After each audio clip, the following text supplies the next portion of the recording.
Hello, Hofstra fans, and welcome to the W. Mason Coach Report with head women's lacrosse coach Shannon Smith. Welcome back, Shannon. How are you today? I'm doing well, Stephen. How are you doing? I'm good, thank you, Shannon. Heading into the last week of non-conference play, the season is like pretty much half over at this point, huh? It is flying by. I can't believe we're already at the end of March here. It's crazy to think about. And it's great. You obviously it's been two seasons of unique circumstances. 2 seasons ago the COVID year, and then last year the kind of unique COVID other year. But you're having a normal year, and you guys are having a really solid year. You're 6-3 through 9 games. What are your thoughts at this point in the year on your team and where and how you guys have developed through 9 games?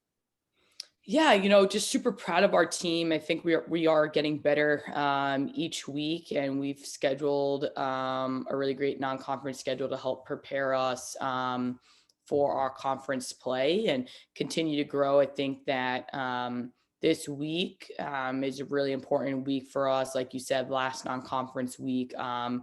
And it's a great opportunity for us to get better. I think we're at like midway point of our season, and it's a great way for us to get better, evaluate where we are, and to continue to grow as a team. So I think we've learned a lot, and we're going to continue to grow, but really excited for the confidence that we are building both offensively and defensively.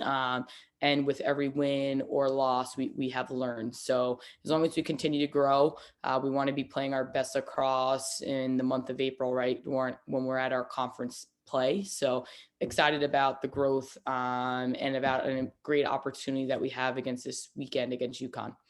And looking back at last week, two real games that you had the opportunity to grow in. Friday night, you were in a 1-goal game with Stony Brook into the second half.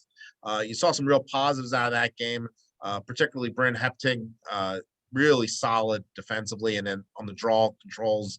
What'd you like from her in that game as she, against that opponent, and kind of showing her growth as this year is going on? I think you said it, Bryn, so much growth. She's not playing like a freshman out there on the field, is battling hard, learning a lot.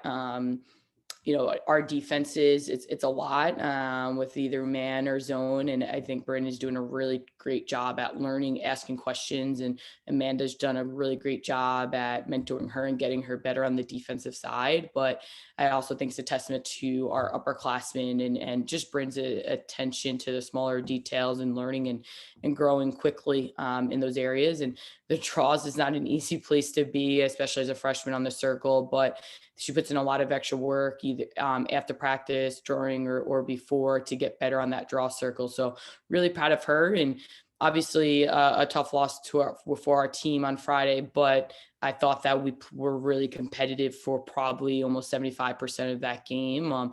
And just we have to continue to grow for that last quarter. We lost a lot of draw controls, and Stony Brook gained a lot of possessions.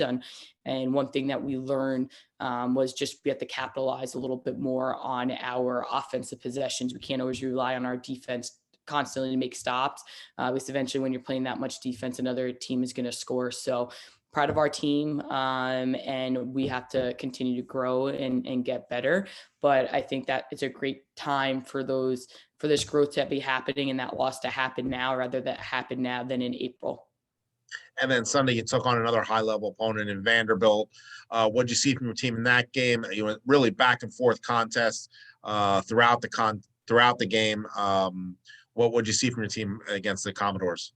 Yeah, Vanderbilt's a great lacrosse team. I thought we started out super strong. And after really watching, I think that a message to our team was when we come out that strong is continuing that strong and not letting a team back in the game. I think in the first quarter, we probably had an opportunity to maybe take like a 5 to a 6-0 lead.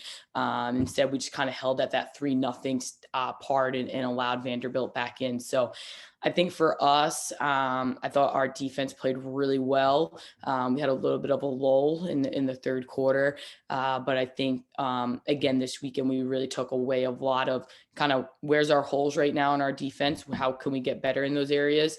And then offensively, how can we learn and grow on the momentum swings in games and realizing how important it is to capitalize on defensive stops or big draw controls that we win. So I think it's important. We're in the middle part of our season. I think this weekend was a really great learning lesson for our team. Staying super positive, confident, but working hard this week to get better so that we can continue to improve against a really great opponent in UConn. But more importantly, really getting ready for CAA play. So I think this weekend was great for us. And I think it was a little bit of a gut check too on where we have to get better. So we're prepared to be where we want to be in April and May. Yeah, you touched on the schedule earlier, and it really has been a great schedule this year for your team. The early portion kind of allowed your team to grow, and now you're in the midst of a portion where you're going to see probably 4 straight ranked opponents or receiving votes opponents. So, is that kind of how you designed the schedule to work for your team? For sure. I think that, we talked a lot about on these shows is we have some veterans, but we also have some upperclassmen that are inexperienced and then younger classmen who are inexperienced. So we had to learn a lot. And I think we have. And like I said, I think that after watching the film, a couple of small changes here and there, those games could have been a little bit different going into the fourth quarter. So excited and excited about the week that we have ahead of us to grow, to learn, and to improve. And so you have UConn this weekend, and then you start CA play against James Madison next weekend. But this week's spring break, chance for you to kind of get with your team a little more, and maybe kind of settings that aren't so lacrosse-y, I guess, for lack of a better word. And your team had the opportunity to be together and go to Top Golf. Why are those kind of occasions so important for your program? Yeah, I think it just gets everyone out of, being in a school setting and being in the lacrosse setting and just getting out and bonding with one another, doing different things and getting to know each other, and getting closer on the outside. We went to like you said, we went to Top Golf today. It was really fun. Our team had a blast. We have some kids that are good golfers, and then we have some questionable swings, but a lot of good laughs with one another. And days like that are fun to enjoy. And spring break's always great too, because it allows everyone to kind of reset, and get some time away from academics and school, and just have fun with your teammates, enjoy lacrosse, and enjoy not playing lacrosse on the free time that you have. So excited, and excited that we also get to have an away trip as well at the end of the week. I think those are really important times too, on away trips, whether it's bonding on the bus or bonding in the hotel. Those are definitely memories that you really cherish and you remember as when you graduate. So excited that we have that another opportunity to really bond with one another at the end of the spring break here. Well, Shannon, we wish you good luck against the Huskies on Saturday, 1 p.m. The game will air on Flow Live, and we'll talk to you again next week. Sounds great. Thank you, Stephen. And thank you for joining us in the W. Mason Coach Report with head women's lacrosse coach Shannon Smith.